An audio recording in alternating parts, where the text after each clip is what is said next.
आजपर्यंत लढलास तू या मातीसाठी, एक लढा या जातीसाठी, तू एकला नव्हे तू तर लाख मराठा. नमस्कार. मला संपूर्ण जाणीव आहे की तुम्ही 11 वाजल्यापासून 3 तालुक्यातले लोक हे ते मोठ्या अपेक्षेनं मोठ्या उत्साहानं बसलेला आहात. मी सर्वप्रथम अण्णासाहेब पाटील आर्थिक मागास विकास महामंडळाच्या वतीनं इथं उपस्थित सर्व समाज बांधवांचं विषमत सुमनाने हार्दिक स्वागत करतो. आपला अधिक वेळ न घेता ज्या उद्देशानं तुम्ही आला आहात आणि अण्णासाहेब पाटील महामंडळाच्या ज्या योजना विशेषत्वानं स्वयंरोजगाराच्या दृष्टिकोनातून आपल्याला व्यवसाय करत असताना विशिष्ट प्रकारचं आधारवड म्हणून काम करतात, त्या मी आपल्यासमोर पुढच्या 10-15 मिनिटात मांडण्याचा प्रयत्न करणार आहे. सर्वप्रथम अण्णासाहेब पाटील महामंडळ ह्याची जी स्थापना ही मला तुम्हाला सांगणं इथं क्रमप्राप्त होतं. मगाशी सन्मान्य इथल्या काही समाज बांधवांनी वक्त्यांनी अण्णासाहेब पाटलांचा उल्लेख केला. दिनांक 22 मार्च 1982ला मराठा आरक्षणाकरता एक मोर्चा निघाला गेला मुंबईमध्ये आणि त्या मोर्चावरती काही विशिष्ट मागण्याकरता ह्या मोर्चाचं नेतृत्व अण्णासाहेब पाटीलने त्यांच्या सहकार्याने केलं. पण एक दिवसामध्ये त्यांनी काही विशिष्ट मागणी सरकारकडे केली, पण त्यानं दुर्लक्ष केलं आणि अण्णासाहेब पाटलांनी असं सांगितलं, जर उद्यापर्यंत तुम्ही याच्यावरती अपेक्षित निर्णय घेतला नाही तर मी उद्याचा सूर्य बघणार नाही. आणि त्याच तत्वावरती दिला शब्द जरी मागे न घ्यावा मराठा म्हणावे अशा वागराला, ह्या उक्तीप्रमाणे स्वर्गीय अण्णासाहेब पाटलांनी 22 तारखेला शब्द दिला आणि सरकारने त्याच्यावरती योग्य ती हालचाल केल्यामुळं 23 मार्च 1982ला मोठ्या दिमागामध्ये मृत्यूला आलिंगन दिलं आणि या मराठा समाजाची क्रांतीसूर्य झाले.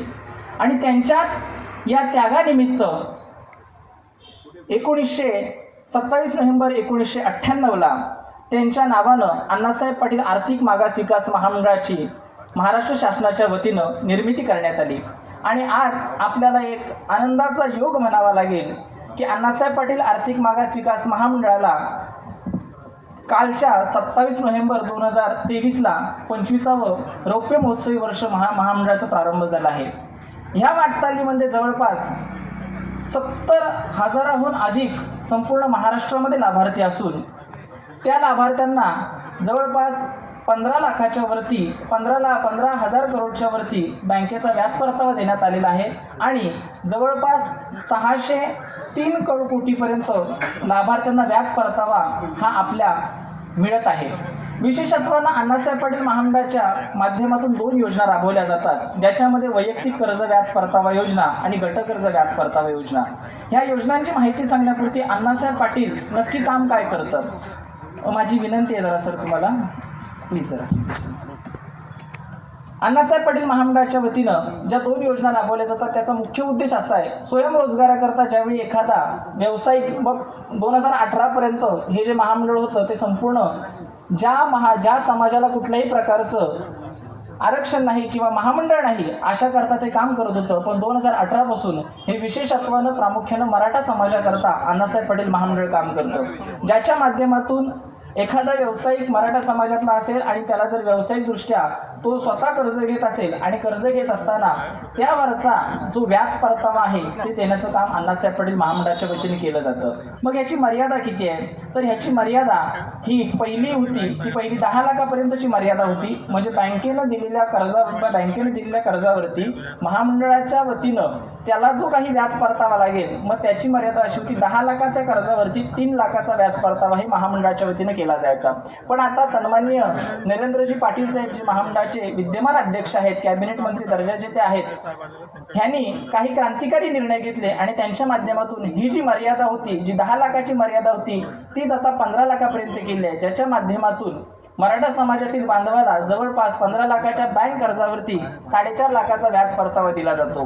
त्याच पद्धतीने ही जशी वैयक्तिक कर्ज व्याज परतावा योजना झाली त्याच पद्धतीने गट कर्ज व्याज परतावा योजना सांगितलेली आहे, जिच्या माध्यमातून जिथे एका व्यक्तीला 15 लाखापर्यंतच्या कर्जावरती व्याज परतावा मिळतो तिथे जर ती गटमध्ये असेल किंवा 2 पेक्षा अधिक असतील तर अनुक्रमे 2 जण असतील तर 25 लाखाच्या कर्जावरती हा व्याज परतावा दिला जातो, 3 जण असतील तर 35, 4 असतील तर 45 आणि 5 जण असतील तर 50 लाखाच्या किंवा त्यापेक्षा अधिक असणाऱ्या कर्जावरती महामंडळाच्या वतीनं व्याज परतावा दिला जातो. मग याची प्रक्रिया कशी आहे? महामंडळाची प्रक्रिया पूर्ण ही ऑनलाईन असून पूर्ण पारदर्शक पद्धतीने आहे, ज्याच्या माध्यमातून लाभार्थ्याला जेवढं किंवा समाज बांधवाला ही प्रक्रिया करत असताना जेवढं सोप्यात सोपं करता येईल तेवढं महामंडळाचे निकष आहेत, ज्याच्यामध्ये आपल्याकडे आधार, पॅन हे सगळे बेसिक KYC प्रत्येकाकडे असतात. त्याच्यानंतर आधार, पॅन, दुसरी त्याच्यामध्ये महत्त्वाची घटना येते की तुमचा रेसिडेन्शियल प्रूफ म्हणजे तुमचा रहिवासी दाखला, म्हणजे याच्यामध्ये आपण रेशन कार्ड देखील चालू शकतं. चौथी महत्त्वाची घटना येते जे म्हणजे कास्ट व्हॅलिडिटी किंवा जातीचा दाखला. बऱ्याचशा मराठा समाजातल्या आजच्या समाज बांधवांकडं जातीचा दाखला मिळत नाही. मग अशा वेळी अण्णासाहेब पाटील महामंडळाच्या वतीनं ती प्रक्रिया करत असताना शाळा सोडलेला जर आपला दाखला असेल तर त्या दाखल्यावरती हिंदू मराठा असणं गरजेचं असतं. ते देखील कास्ट व्हॅलिडिटी म्हणून त्याला ॲग्री केलं जातं. त्याच्यानंतरची महत्त्वाचा एक दस्तऐवज आहे तो म्हणजे तुमचं कौटुंबिक वार्षिक उत्पन्न. आता ह्याच्यामध्ये 2 टप्पे असे पडतात. एक म्हणजे तुमच्याकडे जर उत्पन्नाचा दाखला असेल तर तो उत्पन्नाचा दाखला हा कौटुंबिक मानला जातो, संपूर्ण कुटुंबाचा मानला जातो. पण समजा एखादा व्यावसायिक पहिल्यापासून व्यवसाय करतोय, त्यांच्याकडे इन्कम टॅक्स रिटर्न फाईल आहे, पण त्याच्याकडे असताना त्याला तर नवीन व्यवसाय करता कर्ज घ्यायचं आहे आणि कर्ज घेत असताना समजा त्याची जी इन्कम टॅक्स रिटर्न फाईल ही 5 लाखाची असेल, पण हे फक्त त्याचं वैयक्तिक इन्कम होतं. पण महामंडळाला अपेक्षित काय, तुमचं कौटुंबिक इन्कम काय आहे. मग जशी त्याची वैयक्तिक इन्कम टॅक्स रिटर्न फाईल लागते तशीच जर तो मॅरिड असेल तर त्याच्या पत्नीची, जर अनमॅरिड असेल तर त्याच्या डिपेंड पर्सन म्हणजे त्याच्या वडिलांचं, दोघांचं इन्कम इन्क्लूड करून ते 8 लाखाच्या आतमध्ये असावं, ज्याच्या माध्यमातून त्याला हा महामंडळाचा लाभार्थी होता येतं. आणि शेवटचा महत्त्वाचा दस्तऐवज आहे तो महामंडळाच्या पोर्टलवरती आपल्याला मिळतो, तो म्हणजे प्रोजेक्ट रिपोर्ट, ज्याच्यामध्ये 1 सेंटेन्समध्ये सगळी माहिती असते की तुम्ही काय व्यवसाय करणार आहात, तुमचा व्यवसाय कुठल्या स्वरूपाचा आहे, तुमच्या व्यवसायाचं नाव काय, मग तुमचं इन्कम किती आहे, बँकेकडून किती घेणार आहात, मग तुमचा व्यवसाय वाहनासंबंधित आहे का, अशा संबंधाची ती माहिती घेतली जाते. हे बेसिक KYC आहेत. हे तुम्हाला रजिस्ट्रेशन म्हणजे ज्याला लेटर ऑफ इंटेंट LOI करता हे गरजेचे असतात. आणि ही आपली प्रक्रिया ऑनलाईन असल्यामुळं कमीत कमी 2 ते 3 दिवसांमध्ये व्हेरिफिकेशन झाल्यावरती त्याचा तुम्हाला मेसेज येतो. मेसेज आल्यावरती तुमचा LOI जर सक्सेस झाला तर तुम्ही या योजनेकरता पात्र आहात. त्यानंतर ही योजना आपली 3 टप्प्यामध्ये होते, ज्याच्यामध्ये पहिलं रजिस्ट्रेशन म्हणजे LOI सर्टिफिकेट काढणं गरजेचं असतं. त्याच्यानंतर दुसरा विषय असा असतो की लाभार्थ्यानं स्वतःच्या स्तरावरती आपले कर्ज प्रकरण करायचं आहे. माझ्या मते आपल्या ह्या तीन तालुक्यातले जवळपास 40 ते 45 असे लाभार्थी आहेत जे आता महामंडळामध्ये नियमित कर्जाचे हप्ते भरतायत आणि त्याच्या माध्यमातून त्यांना व्याज परतावा देखील दिला जातोय. मग आता मंडणगडमध्ये बघितलं तर बऱ्यापैकी डेअरी फार्मिंगचे आता नवीन जवळपास मेपासून काही नवीन प्रोजेक्ट करतायत, ग्रुप प्रोजेक्ट करतायत. त्याच्यानंतर काही जण कमर्शियल व्हेकल घेत आहेत किंवा टी परमिटचे व्हेकल घेत आहेत, ज्याच्या माध्यमातून त्यांचा व्यवसायाला चालना मिळते. मग अशा माध्यमातून ज्यावेळी आपण व्यवसाय करत असतो, आपला विषय असा चाललेला, नोंदणी झाल्यावरती दुसरी स्टेप आहे ती म्हणजे सँक्शन अपलोड करता बँकेकडून आपल्याला काही डॉक्युमेंट्स लागतात, ज्याच्यामध्ये जसं तुमचं लोन असेल, समजा जर टर्म लोन असेल किंवा कॅश क्रेडिट असेल. जर टर्म लोन असेल तर तुम्हाला बँकचे अधिकारी हे किंवा बँकेचे ते कर्मचारी तुम्हाला विशिष्ट प्रकारचं EMI शेड्यूल देणार, लोन अकाउंट स्टेटमेंट किंवा जे काही डिस्बर्समेंटचे प्रूफ हे बँकेच्या वतीने दिले जातात आणि त्याच्या माध्यमातून आपण ते सगळे तुमच्या प्रोफाईलवरती अपलोड करणार. अपलोड केल्यावरती तिसरी स्टेप अशी असते ज्यावेळी तुमचा क्लेम फॉर्म तिथे ओपन होतो आणि ज्यावेळी तुमचे नियमित, जसं जर तुम्ही आज लोन घेतलं तर लगेच दुसऱ्या दिवशी त्याचे हप्ते नाही भरावे लागत, कारण लोन घेतल्यावरती एक मध्ये सर्टन पिरियड दिला जातो आणि ज्यावेळी तुमचे ॲक्च्युअल हप्ते चालू होतात त्यावेळी तुम्ही नियमित त्या महिन्याचा हप्ता भरायचा. आता महामंडळामध्ये पहिली अशी पद्धत होती की ज्या महिन्याचा हप्ता भरला आहे त्या महिन्याचं स्टेटमेंट घ्यायचं आणि मग ते महामंडळामध्ये क्लेम करायचं आणि क्लेम केल्यावरती त्याचे तुम्हाला व्याजाचे पैसे रिफंड भेटणार. पण आता सन्माननीय पाटील सरांनी असा निर्णय घेतला आहे की मंथली बरोबर क्वार्टरली तुम्ही सुद्धा देखील EMIचे क्लेम करू शकतात. म्हणजे समजा तुम्ही 3 महिन्याचे हप्ते एकत्र जरी भरलेत, 3 महिन्याचे हप्ते भरून तुम्ही समजा त्याचा क्लेम एकत्र केला तरी ते व्हेरिफिकेशन होऊन तुमच्या अकाउंटला पैसे जमा होतात. अशी थोडक्यात त्या अण्णासाहेब पाटील महामंडळाची योजना आहे. माझी तुमच्याकडून अशी अपेक्षा आहे की आज जर बघितलं तर रत्नागिरी आणि सिंधुदुर्ग ह्या 2 जिल्ह्यांमध्ये संपूर्ण महाराष्ट्राच्या तुलनेमध्ये आपले बऱ्यापैकी लाभार्थी फार कमी प्रमाणात आहेत, ज्याच्या माध्यमातून ह्या योजनेचा जो मूळ उद्देश आहे की जास्तीत जास्त एक प्रकारची बिनव्याजी कर्ज प्रकरणं, ही एक प्रकारची बिनव्याजी कर्ज योजना आहे, ज्याच्या माध्यमातून आपल्याला ज्याच्या माध्यमातून आपल्याला आपले व्यवसाय करत असताना एक वेगळ्या प्रकारची बळकटी मिळते आणि तुमचा जो व्यवसाय म्हणजे एक प्रकारचं कर्ज, विचार करा 15 लाखाच्या कर्जावरती जर नियमित तुमचे हप्ते तुम्ही भरत असाल तर महामंडळ तुम्हाला 4.5 लाखाचा व्याज परतावा देते. तर ही एक फार मोठी जमेची बाजू आहे आणि जास्तीत जास्त लोकांनी ह्याचा विचार करावा, जास्तीत जास्त नवीन उद्योजकांनी ह्याचा विचार करावा. कारण ह्याची जी मर्यादा आहे, वयोमर्यादा जी पहिली 25 वर्षापर्यंत होती ती आता सन्माननीय अध्यक्षांच्या वतीने त्यांनी ती वयोमर्यादा ही जवळपास 60 वर्षापर्यंत केलेली आहे.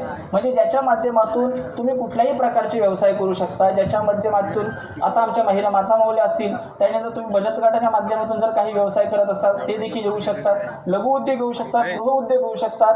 त्याच पद्धतीने समजा एखाद्याचं किराणा मालाचं दुकान असेल किंवा अन्य कुठल्याही प्रकारच्या माध्यमातून ज्याच्यातून तुम्हाला ज्या व्यवसाय त्याला म्हटलं जातं, ज्याच्यातून तुम्हाला अर्निंग होतो, ज्याच्यातून तुम्हाला इन्कम प्राप्त होतो. मग अशा माध्यमातून समजा एखाद्यानं एखादी ऑटो रिक्षा घेतली, हा पण त्या व्यक्तीकरता त्याचा व्यवसाय असू शकतो. म्हणून अशा देखील व्यवसायाचा आपल्या महामंडळाच्या वतीनं त्यांना लाभ दिला जातो. त्याच पद्धतीनं जर भागीदारी संस्था असतील किंवा मगाशी मी पार्टनरशिपचं थोडक्यामध्ये सांगितलं की ज्याच्या माध्यमातून जर दोघं तिघं जर येऊन हे जर कर्मचारी काम करत असतील किंवा सामाजिक बांधव जर हे काम करत असतील तर त्यांना सुद्धा महामंडळाच्या वतीनं हा लाभ दिला जातो. माझी अशी तुम्हाला विनंती आहे की जास्तीत जास्त जणांनी की ह्या योजनेचा लाभ घ्यावा. नोकऱ्या मागण्यापेक्षा आपण नोकऱ्या देणारं बनावं. कारण जवळपास आज जर बघितलं तर आत्ताच 30 तारखेला अण्णासाहेब पाटील महामंडळाच्या वतीनं एक ट्रॅक्टर योजना जी पहिली बंद होती तिला आता पुन्हा संजीवनी देण्याचं काम सन्माननीय अध्यक्षांनी केलेलं आहे आणि ज्याच्या माध्यमातून जवळपास काही ट्रॅक्टर कंपन्या आहेत त्यांच्याशी सामंजस्य करार करून पुन्हा एकदा शेतकऱ्यांकरता त्या ट्रॅक्टर योजना त्यांनी आता लागू केलेल्या आहेत. म्हणून आपल्याकडच्या लोकांचं फार कमी प्रमाणात असं आहे की कर्ज घेऊन एखादी गोष्ट करायची. म्हणून जास्तीत जास्त या योजनांचा लाभ कसा घेता येईल ह्याकरता आपण एक पाऊल पुढे या. महामंडळच आता आपल्यासाठी 100 पावलं पुढे आलेलं आहे. तरी आपण जास्तीत जास्त जणांनी याचा फायदा घ्यावा ही तुम्हाला नम्र विनंती करतो. माझ्याबरोबर काही मी माहितीपत्रक आणलेले आहेत. मला अपेक्षा नव्हती की एवढे सगळ्या समाज बांधव इथे जमेल. कारण जवळपास हे ऊन बघितलं तर हे चैत्रातलं ऊन आपल्याला इथं वाटतंय. सकाळी थंडी पडते आणि दुपारी कडाक्याचं ऊन पडतंय. तरीही मोठ्या उमेदीनं, जिद्दीनं, निष्ठेनं तुम्ही आज एकत्र इथे आलाय हेच फार कौतुकाची बाब आहे. पण मला वयाची मर्यादा माहिती आहे, मी कौतुक तुमचं करू शकत नाही. पण एक आदर्शवती गोष्ट आहे. कारण तुम्ही कुणाच्या तरी भविष्याकरता, पुढच्या पिढीच्या भविष्याकरता इथं मोठ्या निष्ठेने एकत्र आलात हेच खरंच अभिमानाची गोष्ट आहे. म्हणून मी जातानाही तुम्हाला ह्याचं वाटप करीनच. माझी एक विनंती तुम्हाला आहे, ज्यांना कुणाला जर अण्णासाहेब पाटील महामंडळाच्या योजनांविषयी अधिक माहिती घ्यायची असेल किंवा ह्याच्याविषयी संपूर्ण तुम्हाला जाणीव करून माहिती करून घ्यायची असेल किंवा प्रक्रिया तुम्हाला समजावून घ्यायची असेल तर मी माझा तुम्हाला नंबर देतो. त्या नंबरवरती तुम्ही मला फोन करा. माझा नंबर सांगतो 8149 परत सांगू 8149 545682. I repeat 8149 545682. ह्याच्या माध्यमातून जर कुणाला काही शंका असतील शासकीय वेळेमध्ये सोमवार ते शुक्रवारपर्यंत फोन करा. शनिवार रविवार ऑफिसला सुट्टी असते. किंवा जर तुम्हाला मी नाव सांगतो शॉर्टमध्ये घ्यायचं आहे मला म्हणून सांगतो. सोमवार ते शुक्रवार आपली कार्यालयीन वेळ शासकीय रजा सोडून आपलं ऑफिस आहे रत्नागिरी लेडीज ITI नाचणीच्या इथे. तिथे तुम्ही जर तुम्हाला यायला भेटलं, आता आपला अंतर लांब आहे, जर भेट देणार असाल तर अधिक रुपये मला फोन करा. मी आणि सावंत मॅडम म्हणून जिल्हा समन्वयक तिथे काम करत आहेत, ज्याच्या माध्यमातून तुमची वेळ वाया जाणार नाही. तुमचा वेळ कमीत कमी कसा तुमच्या कामाकरता खर्च होईल ह्याच्यासाठी आपण प्रयत्न करू. माझं नाव आहे, मी सिद्धेश सुभाषराव पालंडे देशमुख. मी अण्णासाहेब पाटील महामंडळाचा जिल्हा समन्वयक म्हणून काम करतोय. बऱ्यापैकी आपल्या इथे लाभार्थी आले असतील किंवा आहेत आपल्या इथे या तालुक्यामध्ये जे नियमित हप्ते घेत आहेत, नियमित त्यांना व्याज परतावा भेटतोय. म्हणून जास्तीत जास्त तुम्ही पण सर्वांनी जण ह्याच्यामध्ये सहकार्य करावं, उमेदीने उतरावं, जेणेकरून महामंडळाचा प्रक्रिया आणि महामंडळाचा व्याज परतावा घेणं तुम्हाला सोयीस्कर होईल. धन्यवाद. मी लांबवलेले 2 शब्द इथे थांबवतो.